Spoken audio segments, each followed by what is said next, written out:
La Chine est le plus grand émetteur de dioxyde de carbone au monde, un puissant gaz à effet de serre. Ces émissions représentent chaque année 28% de la production totale mondiale. En 2019, les émissions de la Chine ont dépassé celles des États-Unis, de l'Europe et du Japon réunis. Bien qu'en Chine, les émissions par habitant soient inférieures à la moitié de celles des États-Unis, une partie importante de la lutte mondiale contre le changement climatique repose toujours sur les actions de la Chine. Alors la Chine peut-elle atteindre cet ambitieux objectif? La tâche ne sera certainement pas facile. Il est indéniable que la Chine a fait d'importants progrès ces dernières années dans sa transition à faible émission de carbone en déployant des énergies renouvelables à grande échelle. En 2019, les capacités en énergie solaire et éolienne installées en Chine représentaient un tiers des totaux mondiaux respectifs. Le pays construit actuellement plus de centrales électriques que tout autre pays au monde.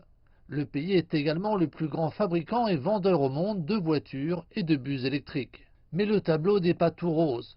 Les combustibles fossiles qui produisent de grandes quantités de dioxyde de carbone représentent encore 85% de la consommation d'énergie de la Chine. Le charbon, l'un des principaux combustibles fossiles, représente à lui seul 60% de la consommation d'énergie en Chine, alors que la moyenne mondiale est d'environ 30%.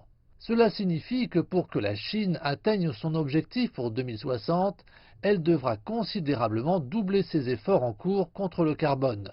Mais comment est-ce possible? Les émissions de dioxyde de carbone en Chine peuvent être attribuées à 5 secteurs principaux: l'énergie, la fabrication, les transports, l'agriculture et la construction. Les secteurs de l'énergie et de la fabrication sont les principales sources d'émissions de carbone du pays.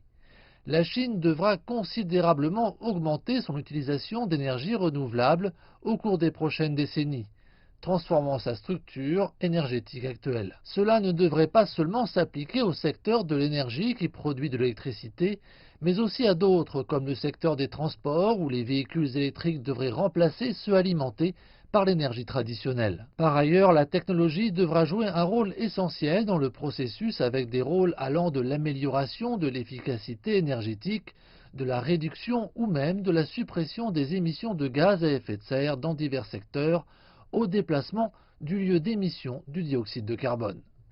Par exemple, les techniques de captage et de stockage de carbone reçoivent une attention accrue dans les secteurs de l'énergie et de la fabrication. Leur déploiement signifie que le dioxyde de carbone gaspillé peut être capturé et ensuite libéré là où il ne pénètre pas dans l'atmosphère. Toutes ces transformations exigeront du gouvernement qu'il mette en œuvre des politiques susceptibles d'inciter les particuliers et les entreprises à réduire leur propre empreinte carbone. De plus, des capitaux doivent également être injectés pour rendre les changements possibles. Selon une estimation du Boston Consulting Group, la Chine aurait besoin de 90 à 100 000 milliards de yuans d'investissement d'ici 2050 pour soutenir son programme de neutralité carbone. Le chemin de la Chine pour atteindre son objectif de neutralité carbone pour 2060 ne sera pas facile. Cependant, cet objectif à long terme est une indication du grand engagement de la Chine en faveur d'une transition verte. Bien que l'objectif soit dans 40 ans, les efforts doivent commencer dès aujourd'hui.